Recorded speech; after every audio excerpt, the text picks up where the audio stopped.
Good day, everyone.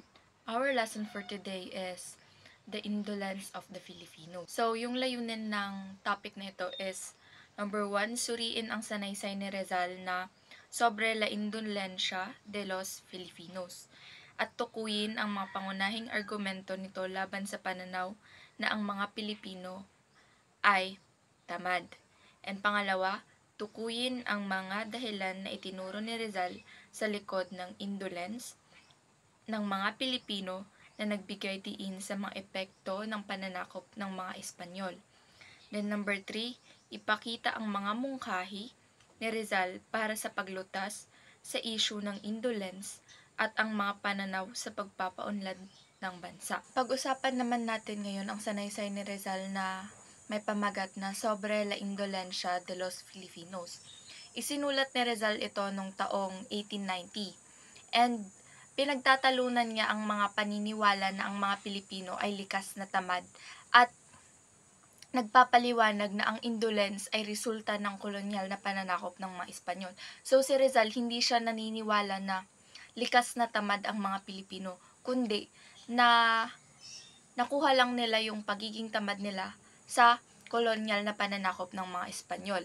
Then pangalawa is binanggit niya ang mga halimbawa ng kasaysayan ng mga Pilipino na nagpapakita ng kanilang pagiging masipag bago ang pagdating ng mga Espanyol. So, noong hindi pa dumadating ang mga Espanyol, likas talaga sa ating mga Pilipino na masipag tayo, which is pinatunayan niya sa mga kasaysayan ng mga Pilipino noong hindi pa talaga andito yung mga Espanyol, which is nagsasaka sila, nagbabayanihan, which is hindi na nila nagawa noong sinakop sila ng mga Espanyol.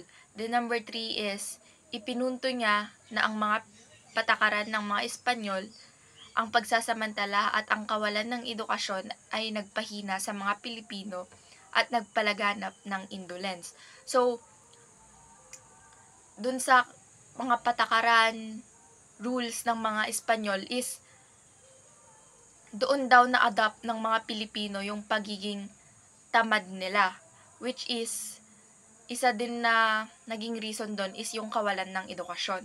Then number 4 is naniniwala si Rizal na ang edukasyon at kalayaan ay ang susi sa paglutas sa indolence at paggamit ng mga tunay na pag-unlad. So, sabi ni Rizal dun sa sanaysay niya, ang paraan daw para malutas ang indolence o pagiging tamad is yung edukasyon at kalayaan natin sa mga Espanyol. So, dumako naman tayo sa argumento ni Rizal.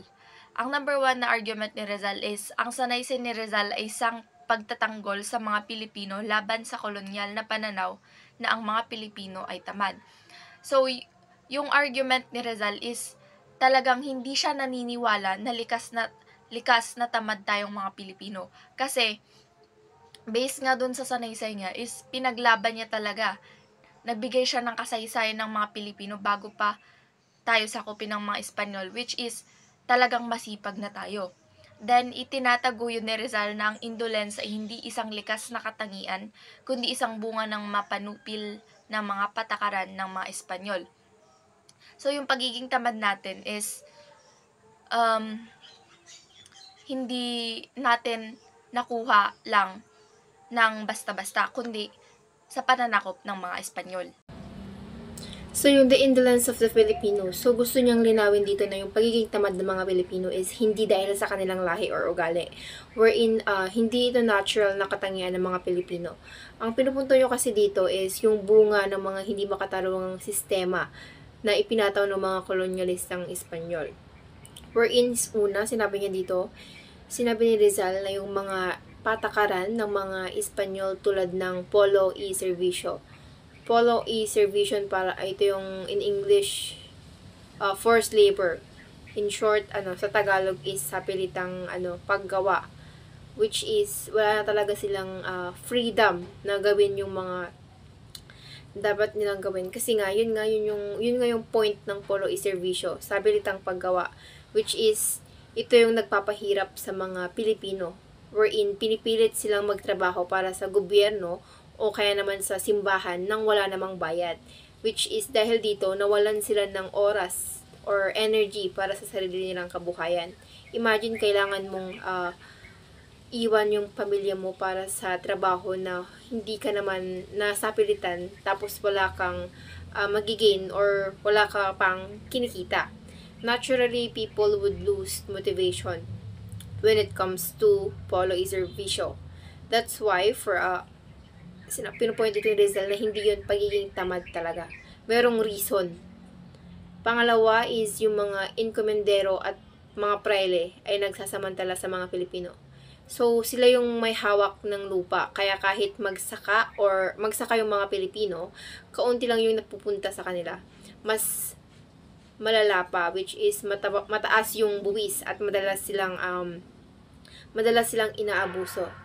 Wherein, dahil dito, maraming Pilipino yung nawawalan ng gana dahil parang kahit anong gawin nila, hindi sila umuunlad or hindi sila umaasenso.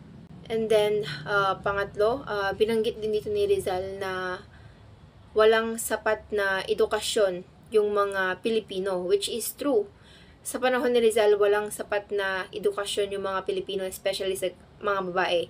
So, hindi sila binigyan ng oportunidad na matuto ng siyensya, mga ganon, yung mga negosyo, o ibang kasanayan na magagamit nila sa pag-unlad. At kung wala kang edukasyon noon, mahirap mag-isip ng solusyon o magkaroon man lang ng ambisyon sa buhay. Kaya hindi rin maikakaila kaya hindi rin sila nabigyan ng pagkakataong umasenso sa lipunan. Kasi nga, noong panahon talaga ng mga Espanyol is, walang sapat na edukasyon ng mga Pilipino, especially sa mga babae.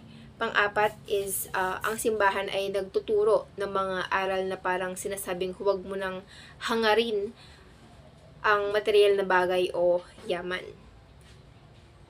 Parang sinasabi dito na bagamat mahalaga yung spiritual growth para kay Rizal, hindi ito dapat maging hadlang sa pagkakaroon ng ambisyon o kasipagan. Dahil, for me, sa ganitong kaisipan, parang nagiging mali para sa Pilipino ang magsikap para sa sarili niyang progress or progreso.